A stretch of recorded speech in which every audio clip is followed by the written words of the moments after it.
Next on the 5 o'clock report. The governor's coming in, Governor of New York, Kathy Hochul, who's a very nice woman. It's not entirely clear in this case whether the Christians are being intentionally targeted because they're Christians or just because they're there. You have an off-the-charts tornado risk here across Mississippi.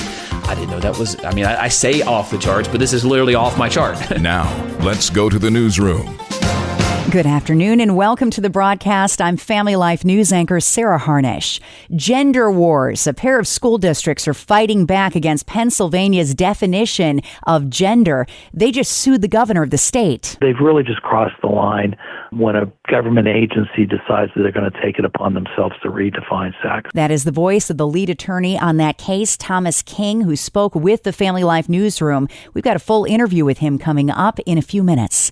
Both governors are in the limelight today. Josh Shapiro getting sued on gender ideology, and New York Governor Kathy Hochul will have a face-to-face with the President of the United States tomorrow morning. Donald Trump talked about her from the Oval Office today. In fact, the governor's coming in, Governor of New York, Kathy Hochul, who's a very nice woman. She's coming in tomorrow morning at 9 o'clock to meet me on that and other things. And not only that, but other things. The things he's talking about are a pipeline he wants to run underground to cut the cost of energy in the Northeast, but it's got to go through New York soil. Just a simple pipeline going through an area that wants it, an area that's not a rich area. It's actually a very poor area. We create jobs and everything else, and it's going to be way underground. Nobody's going to see it. Nobody's going to know it's there. And families in New York and Connecticut and New England are going to save $5,000 a family. Think of that. Because right now they have the highest energy prices maybe in the world. There was an unexpected turn of events in Congress today.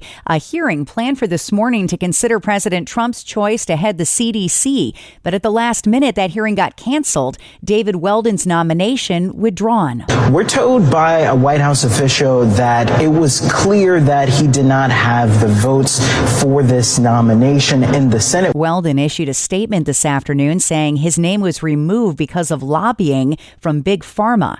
The White House is about to rev up its deportation plans. CBS reporter Vicki Barker. The Trump administration is reportedly poised to invoke the Alien Enemies Act of 1798 to speed up the mass deportations of migrants. CNN is reporting that the sweeping authority meant to be invoked in wartime has been under discussion at multiple agencies, and an announcement could come as early as tomorrow. On the ground in Russia, American envoy Steve Witkoff is in Moscow at this hour for talks on the ceasefire plan the U.S. worked out with Ukraine. Analyst Ed O'Keefe. The fact that Witkoff is back in Moscow, this time meeting with more senior Russian officials, is a sign that they're at least willing to take that meeting and that the Trump administration remains quite serious about making it happen. Sending someone who is so personally close to the president should signal to Russia how serious the president is about making some kind of deal happen. At least 1,500 people now assassinated in the nation of Syria. There have been reports that many were Christians, but that appears not to be the case.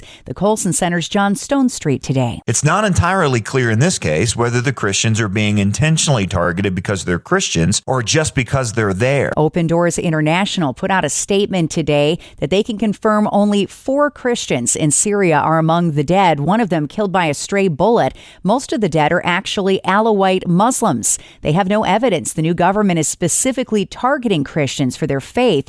Open Doors says the reportings of mass slaughter of Christians in Syria is, quote, inaccurate and may endanger the Christians and missionaries that are living there.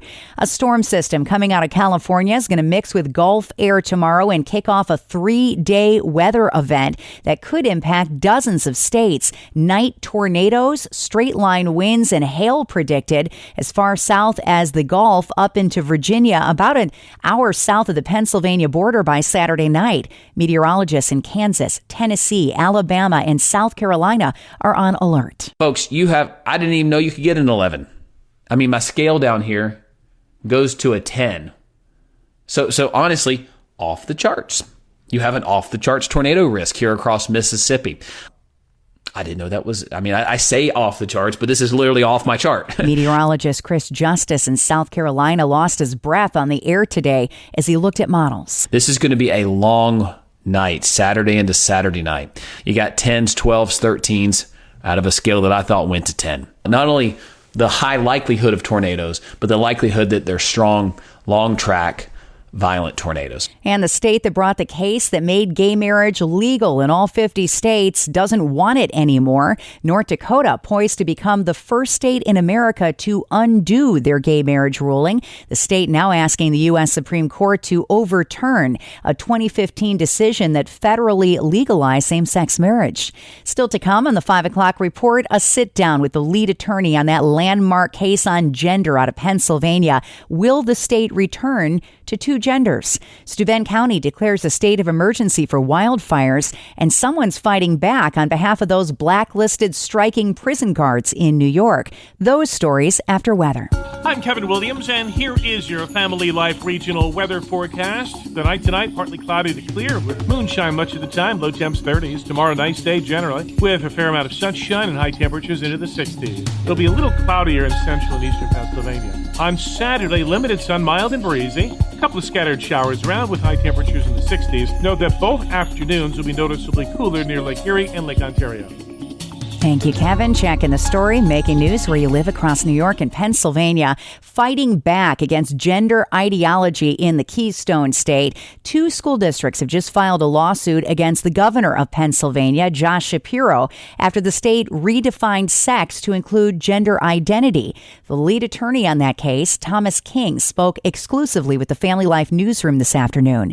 Let's listen in. This is a case involving a group of parents and students and school districts that have filed a complaint challenging Pennsylvania's revision of the regulations that define sex to be well beyond men and women, males and females. Traditionally in the Commonwealth of Pennsylvania, for centuries since our founding as a Commonwealth, the courts have always recognized the term sex means males or females.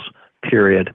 These regulations expanded to be almost an infinite number of quote-unquote sex members or genders, types of genders, and it's just really destroying the fabric of our society. You almost get to a place where you feel like this is the vernacular now in the schools and in all our places of work, that there's more than one gender. But on day one of his presidency, Donald Trump said the federal government recognizes two genders. So it almost opens up the door for us to fight back against some of these things in this gender ideology training, especially in the schools. Why do you do what you do? Why did you bring this case? It's for the safety of the students and the privacy of the bathrooms that they use, the privacy of the locker rooms that they use, the ability to feel safe when they're on a competitive team, that they're not competing against biological males if they're biological females, or if they're a biological female, that they're only competing against females.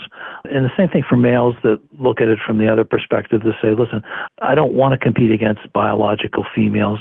I don't want to run the risk of hurting anybody. It's about the authority that the government is trying to impose upon these families, these students, their parents, these school districts, and saying, you're going to have to be subject to our arbitrary definition of what sex means and how that impacts how you operate your school district, how your students interact, and things of that nature. They've really just crossed the line when a government agency decides that they're going to take it upon themselves to redefine sex. This is big, to go back to the state of Pennsylvania and say now there's going to be two genders, male and female, and you've got to dial back your definition. Do you think that you can win that in court? We do. We think we have a very sound legal argument. We don't take anything for granted. It's going to be a hard fight. There's going to be an enormous amount of pressure and criticism on the brave people that have stood up and said, yes, we're going to be plaintiffs. There's going to be pressure on the attorneys that handle these types of cases. We're prepared to endure whatever they put us through to stand up for what's correct. That's attorney Thomas King. Our news team is keeping a close eye on this case. You can listen to the interview online anytime at familylife.org. Just click on podcasts and 5 o'clock report. Steuben County has declared a state of emergency due to the high potential for wildfires. Bath Volunteer Fire Department Chief Michael Fiordio tells WENY. Once it hits the ground, it's going fast, especially up in the trees. With the wind blowing, it's just pushing it. It's ahead of us before we even get on scene. He says even small wildfires take a lot of effort to put out. We had multiple fires at different agencies in the county, using 2 departments to 7 departments. Some departments had 9 more. The emergency order takes effect today and will remain in effect until Monday, March 17th. Oneida County is considering a lawsuit against Governor Kathy Hochul. County Executive Anthony Picente says the governor was wrong to blacklist striking prison guards from ever holding state jobs again in New York. That's our responsibility to the taxpayers, to our constituency, to the people of this county, to make sure that we are hiring people who are responsible and who are worthy of that. And that's our right. The county executive says home rule makes the governor's executive order illegal. Oneida County is already in the process of hiring back some 50 prison guards who were let go by the state. Picente wants to employ them at the county jail. There were more protests yesterday at the New York State Capitol, but it wasn't prison guards this time. It was nurses. Nurses from across the Empire State converged on Albany, demanding enforcement of the safe staffing law. And new legislation in the Pennsylvania House aims to ease medical debt for residents whose bills have been sent to collections. We get details from Family Life's Brian Query. Sponsored by Representative Arvind Venkat, an emergency physician, the bill would establish a program within the state health department to pay off qualifying debts. Venkat says the measure could improve health outcomes, particularly in rural areas where medical debt is a major issue.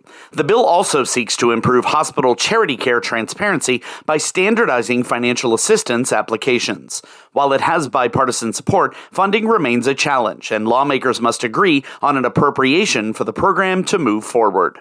Brian Query, Family Life News. Thank you, Brian. Time next for tonight's market report brought to you by Faithward Advisors. Wall Street is closing with stocks sharply lower. At the final bell, the Dow Jones Industrial Average fell by 537 points to 4813. The S&P 500 lost 77 points to 5521. And the NASDAQ dropped by 345 points to 17303. Faithward Advisors is a Christian financial planning firm online at faithwardadvisors.com. To err is human, but doing it over and over is the definition of insanity. Hi, I'm Rob West with your Faith and Finance Minute. To be good stewards, we all need to learn from our financial mistakes. Fortunately, God's Word is full of wise advice. One big mistake is spending more than you earn. It leads to debt or financial bondage. Proverbs 22:7 reads, "The rich rule over the poor, and the borrower is slave to the lender." Another mistake is letting your fixed expenses get out of hand, leaving no margin in your budget for saving. Another is impulse buying that instead of buying happiness, leaves you worse off. So like I said, we all make financial mistakes. And if you've made one, don't be discouraged. Just start working to fix it and learn from the experience. Manage your finances wisely with the easy-to-use FaithFi app. Download FaithFi, Faith and Finance from your app store, or learn more at faithfi.com. Coming up on the 5 o'clock report, a blood moon on full display tonight. Is a red moon prophetic? We have a pastor break it down after weather with Kevin.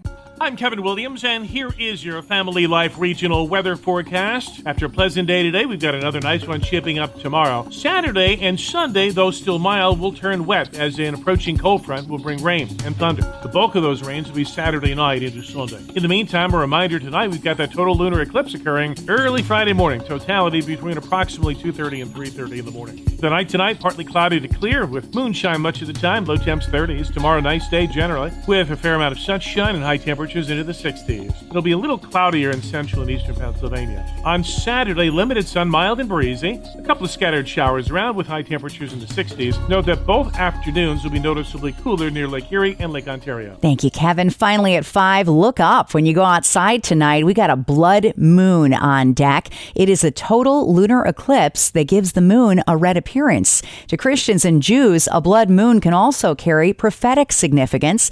Adam Hamilton is founding pastor of the Church of the Resurrection in Kansas City. The scriptures talk about blood moons. They have coincided with holy days in the Jewish festival. Well, the Jewish calendar is built on the lunar calendar. This has happened 3 times in the last 500 years. And so a lot of people looking into this and saying, well, this is a sign, things are about to change, harbingers of the end of the world and all of this. But Pastor Hamilton says wise Christians won't spend time trying to read too much into it. The teaching about the second coming wasn't meant to have people spend all their time with charts and graphs and mapping out when the end time was coming. It was really to say, be ready all the time and be people of hope. you don't have to be afraid. You can see it best overnight between 2:30 and 3:30 a.m. And that's the world that we live in for Wednesday, the 13th of March. I'm Sarah Harnish, and this is the 5 o'clock report on Family Life.